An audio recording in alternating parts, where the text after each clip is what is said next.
네, 이번엔 웃잘낀데 자유한국당 민경욱 대변인의 뭐랄까요, 이 막말 논란이 계속 좀 뭔가 상황이 이어지고 있는 것 같습니다. 먼저 영상 하나 준비되어 있는데요. 보시고 어떤 내용인지 하나하나 살펴드리도록 하겠습니다. 만나보고 오시죠. 청와대의 진두 지휘로 제1야당 대표의 입에 재갈을 물리겠다고 총공격을 퍼붓고 있습니다. 시집살이한 시어머니가 더하다고 집권하고 나니 그 독재 시절 그 무소불위 권력을 거꾸로 탐하는 것이 아닌지 의심스럽습니다. 올지각한 정부 여당의 야만스러운 행태를 부끄러운 줄 알아야 합니다.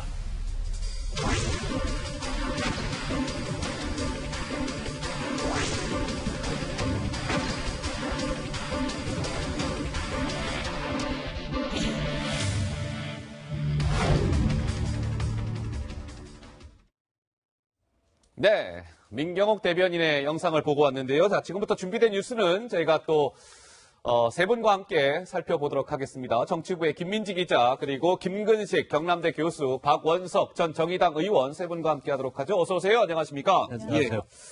자, 김민지 기자, 이 자유한국당 민경욱 대변인의 뭔가 이 막말 논란, 계속 이게 뭐 천nhập질, 지금 자막에도 나오고 있는데 이 천nhập질 때문에 논란이 있었는데 그 논란이 식기도 전에 민경욱 대변인이 무언가 또 얘기했는데 그게 좀 논란이 되고 있다고요? 예, 뭐 논평이나 SNS에 올린 글들이 계속해서 좀 논란이 되고 있는데요. 어떤 내용이냐면 최근에 청와대에서 이제 경제수석이 나서서 한 브리핑 내용을 언급하면서 경제가 큰일 났단다. 그래서 웃잘낀데 약간 사투리 반말로 이렇게 글을 올린 것이 뭔가 비아냥거린다, 조롱을 하고 있다 이런 비판을 받았습니다.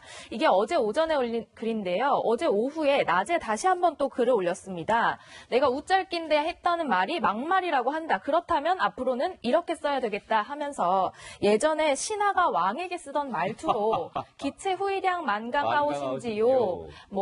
답변을 해주신다면 가문의 영광이겠습니다. 민경욱 대변인이 삼가 올립니다. 라면서 이제 존칭을 쓰면서 했는데 이것 또한 뭐 좀 뭔가 비아냥거린 거 아니냐 이런 논란에 휩싸이고 있습니다. 예. 그러니까 김 교수님, 이 민경욱 대변인의 어쨌든 저 얘기는 본인은 뭐 여러 가지 일각에서 좀 막말이라고 하지만 막말에 대해서 인정할 수 없다라는 게 지금 민경욱 대변인의 입장인 것 같거든요. 지금 막말 퍼레이드를 뭐 여야 간에 계속 해왔었는데 네. 지금 형국에 와서는 이제 민경욱 대변인이 저렇게 적극적으로 막말에 대한 지금 그 옹호를 하는 걸 보면 저 개인적으로 조금 이제 좀 구분할 필요가 있다고 생각이 들어요. 네. 왜냐하면 철렵질이 대통령의 해외 순방에 대해서 부적절함을 지적하다 보니까 철렵질이라는 좀 부적절한 용어를 쓴 건데 그때부터 이제 민경욱 대변인 좀 생각이 달랐던 게 예전에 골든타임 3분하고 좀 파원이 다른데 네. 그건 SNS에 자기가 올린 거지만 철렵질 문제가 됐던 그건 대변인 논평으로 올린 거예요. 그러니까 훨씬 더 자기는 생각해서 올린 내용이라고 볼 수 있는 거죠. 그래서 대통령 순방을 비판하는데 철렵질한 단어가 적절치 못했다 비판을 받았고 웃잘낀데도 사실 SNS에 올린 겁니다. 예. 근데 저는 웃잘낀데에 대한 비판은 저는 너무 과도하다고 생각을 해요. 왜냐하면 저도 개인적으로 페이스북에 이렇게 쓰진 않습니다만 개인적으로 지금 그러니까 자연인 입장에서 쓴다면 저런 정도 용어를 쓸 수 있거든요. 청와대 경제수석 이야기했는데 대책은 없다. 근데 웃잘낀데 이렇게 할 수 있는데 이걸 또 비판하니까 그러면 기체의 일양 만강해야 되겠느냐라고 좀 굉장히 화가 나 있는 듯한 모습인데 예. 저는 그래서 두 가지를 구분해야 된다고 봅니다. 그러니까 막말도 상대방에 대한 존중이 없이 상대방을 비아냥거리거나 아니면 슬픔을 당한 사람이나 어떤 취약계층에 대해서 이 사람들의 아픔을 되새기지 못하거나 그 사람들의 아픔을 더 아프게 하거나 이런 것들에서 우리가 막말로 우리가 금지를 시켜야 됩니다만 대변인으로서 정치적인 어떤 비판을 하는데 그것을 핵심적으로 압축해서 표현하는 표현에 대해서는 좀 우리가 또 여유를 보여줄 필요 있다고 생각해요. 예. 그 두 개를 구분해서 봐야 되는데 물론 경계는 굉장히 애매합니다. 저는 웃잘낀데만큼 저렇게 과도하게 저게 막말이라고까지 우리 몰아붙일 필요가 있느냐 예. 이런 생각이 있습니다. 알겠습니다. 그러니까 이제 웃잘낀데 이게 이제 논란이 좀 됐고요. 지금 상황은 이러한 것이고 사실은 이제 민경욱 대변인이 대통령이 지금 북유럽 순방을 떠난 것과 관련해서 천nhập 질이라고 해서 좀 이제 이게 또 논란이 되지 않았습니까? 이제 천nhập 질이라는 것은 이제 천nhập 이라는 단어 자체는 냇가에서 이렇게 고기 잡는 겁니다. 근데 천nhập 질이라고 표현하면서 이게 막말 아니냐 이런 논란으로 불거진 것인데 자, 이 천nhập질 논란과 관련해서 김민지 기자, 지금의 현재의 청와대 대변인이 민경욱 대변인을 또 겨냥하고 나섰다면서요? 그렇습니다. 예전에 청와대 대변인을 해서 잘 알면서 이런 말을 하는 것에 대해서 좀 안타깝다 이런 심경을 표현한 건데요. 바로 고민정 청와대 대변인입니다. 헬싱키에 지금 있는데 호텔에 마련된 이제 기자단 프레스센터에 와서 한 그 브리핑 내용인데 민경욱 대변인도 예전에 청와대 대변인이었다. 그러니까 대통령 순방에 대해서 누구보다 더 잘 알고 있을 것이다. 일정은 굉장히 빡빡하다는 점을 부각하면서 이 민 대변인 논평에 대해서 밤부터 많은 고민을 했지만 그가 이제 대변인은 본인의 생각을 말하는 자리가 아니고 자신이 대변하는 곳을 대신해서 말하는 자리니까 좀 말 조심을 해야 될 것이다 라는 취지로 이렇게 브리핑을 한 겁니다. 근데 저 민경욱 대변인과 고민정 대변인이요. 시청자 여러분, 나름 그래도 또 인연이 있는 두 사람이에요. 지금 보면 KBS 출신이잖아요. 두 명 다. 민경욱 지금 자유한국당 대변인, 고민정 청와대 대변인은 다 KBS에서 근무했습니다. 그러니까 2004년부터 2014년까지는 KBS에서 이제 같이 근무한 것이죠. 그러니까 민경욱 대변인이 이제 KBS 선배인 것이고, 박근혜 정부 시절에 민경욱 한국당 대변인이 또 청와대 대변인을 했었잖아요, 당시에. 그러니까 청와대 대변인 근무 경력으로 봐도 민경욱 대변인이 고 대변인보다 이제 선배인 셈인데, 이게 약간 공교롭게도 또 이렇게 청와대 전현직 대변인들 간의 설전으로까지 또 비화가 됐네요, 박 의원님. 글쎄 뭐 설전이라고까지 할 수 있는지는 모르겠는데, 일단 민경욱 대변인의 철렵질 그 논평은 사실은 공당의 대변인으로서 대변인의 논평이라고 보기에는 표현도 부적절했고, 부적절했다. 내용도 제가 보기에는 그다지 적절치 않았습니다. 물론 야당의 대변인이 대통령의 해외 순방에 대해서 시기의 적절성이나 여러 현안 사이의 우선순위에 대해서 문제를 제기할 수는 있습니다.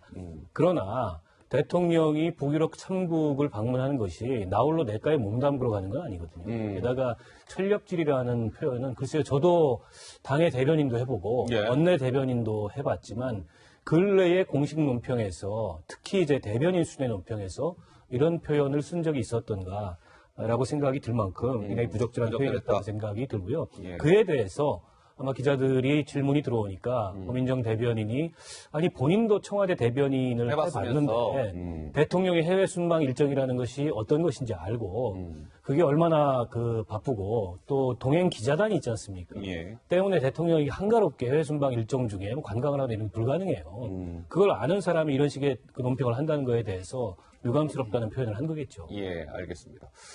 자, 이번 이 민경욱 대변인의 논란과 관련해서 자유한국당 황교안 대표 같은 경우에는 글쎄요, 어떤 입장을 밝히고 있는지 궁금하지 않으신지요. 황교안 대표는 이번 논란과 관련해서 이렇게 얘기했습니다. 직접 듣고 오시죠.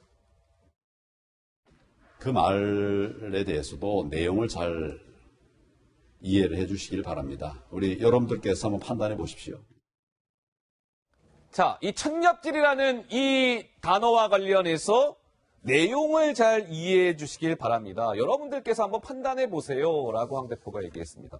근데 김민지 기자, 최근에 한국당 막말 논란이 있을 때 황교안 대표가 이야기했던 것과는 좀 사뭇 달라 보입니다. 지금의 이 얘기는. 좀 전에 들으셨듯이 이제 내용을 잘 보라. 그러니까 막말이 좀 아니라는 취지로 이제 해석이 되는데 사실 오늘 국회에서도 한 토론회에 참석해서 이 아무거나 막말이라고 하는 것 자체가 막말이다. 이렇게 조금은 강한 발언을 내놨는데요.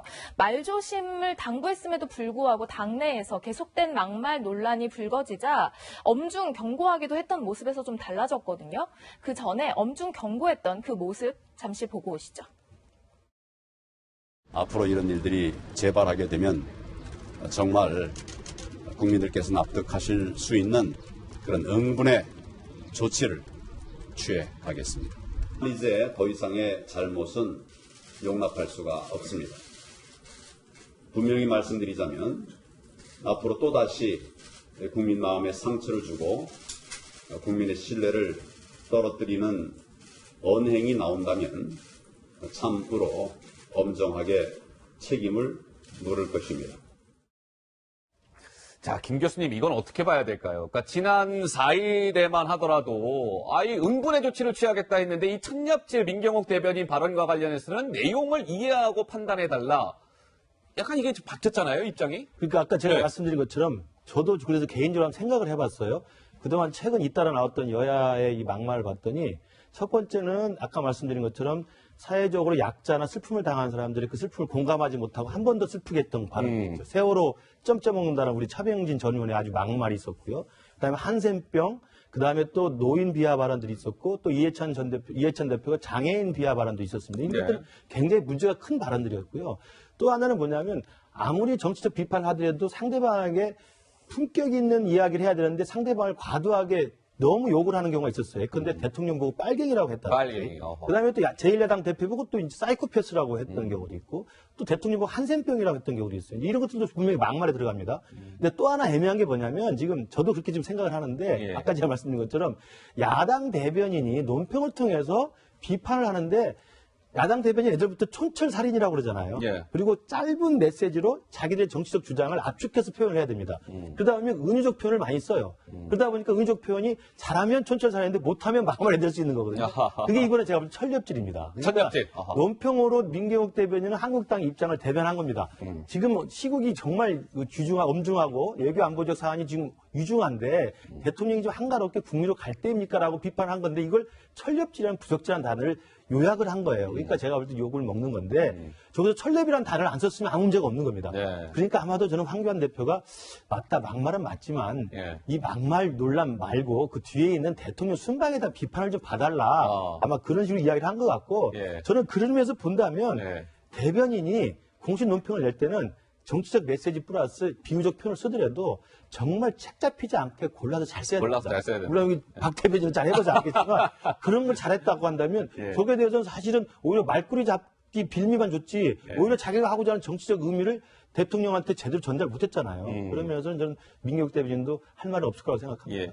자, 이렇게 황교안 대표가 천nhập질 논란과 관련해서는 내용을 이해하고 판단해 주십시오라고 이렇게 조심스러운 반응을 보인 데는 이러한 사람들의 이 얘기가 좀 영향을 미친 것 아니냐라는 해석이 나오는데요. 바로 이 사람들 얘기입니다. 먼저 영상으로 준비되어 있는데요. 보고 오시죠. 나도 야당을 할 때 못된 소리 다 했고 왜 그 야당을 할 때는 못된 소리를 할 수밖에 없느냐. 야당은 힘이 없어요. 그건 다음 주제에 있습니다. 야당은 힘이 없으니까 국내 정치에 있습니다. 한 방에 가슴에 찔리는 소리 해줘야 된다. 너무 이 나라가 어렵다. 문재인 대통령이 저는 이 정도로 지독하게 나라를 완전히 망칠 줄은 몰랐거든요. 김문수 정신 나갔다. 이 새누리당은 접해서 이러니까 제가 이제 그렇게 이상한 사람 취급되니까 누가 아는 척 하겠습니까? 올바른 소리, 또 잡혀가도 좋다는 그런 용기 있는 소리 계속적으로 좀 내도록 하겠습니다. 자, 홍준표 전 대표, 김문수 전 경기지사 얘기인 것 같은데 김민지 기자, 뭐 이 두 사람이 뭐라고 얘기하느라 한 모양이죠? 네, 두 분 다 야권의 어떤 잠룡으로 거론되는 분들이잖아요. 그런데 민경욱 대변인을 좀 옹호하는 듯한 발언을 SNS에 올렸습니다. 일단 홍준표 전 대표는 이것을 막말로 몰아붙이는 집권당을 보니까 이 말이 맞기는 맞는 모양이다. 그런데 너희들이 야당할 때는 어떻게 했는지 한번 돌아봐라. 돌아봐라. 이렇게 이제 글을 올렸고요. 김문수 전 지사 같은 경우에는 야당의 무기가 말인데 야당 당수가 이 옳은 말을 징계하는 경우는 듣도 보도 못했다. 말조심을 징계하는 것 때문에 한국당이 정막 강산으로 바뀌었다. 이렇게 하면서 대외적으로는 이제 민경욱 대변인을 감싸는 모습이지만 사실상 황교안 전 대표를 겨냥한 것 아니냐 이런 해석이 나오고 있습니다. 박 의원님은 어떻게 보십니까? 저 두 분께서 여전히 잠룡인지는 모르겠으나 참여인지 모르겠습니다. 어쨌든 황교안 대표가 지금 이제 워낙 독주하는 상황이니까 일정한 이제 견제 이제 이런 의도를 가지고 저런 발언을 하신 것 같은데 저는 오히려 황 대표가 얼마 전까지는 경고를 하다가 최근 들어서 감싸는 태도를 보이는 게 혹여 이게 전략이나 역할 분담 아니냐 이런 생각도 들어요. 어허. 그 황교안 대표는 고고하게 대권주자로서 행보를 하고 이 여권을 향해서 혹은 정부를 향해서 대통령을 향해서 거친 언사는 당에서 맞고 예. 그렇지 않고서야 거듭되는 막말이 이어지고 있음에도 불구하고 이렇다 할 징계가 별로 이루어지는 게 없습니다. 예. 뿐만 아니라 최근 들어서는 그 내용을 보고 판단해달라 오히려 이렇게 감싸기까지 하는 태도로 봤을 때 예. 상당 부분 저거는 뭐 의도된 그런 역할의 분담처럼 보입니다. 예, 알겠습니다.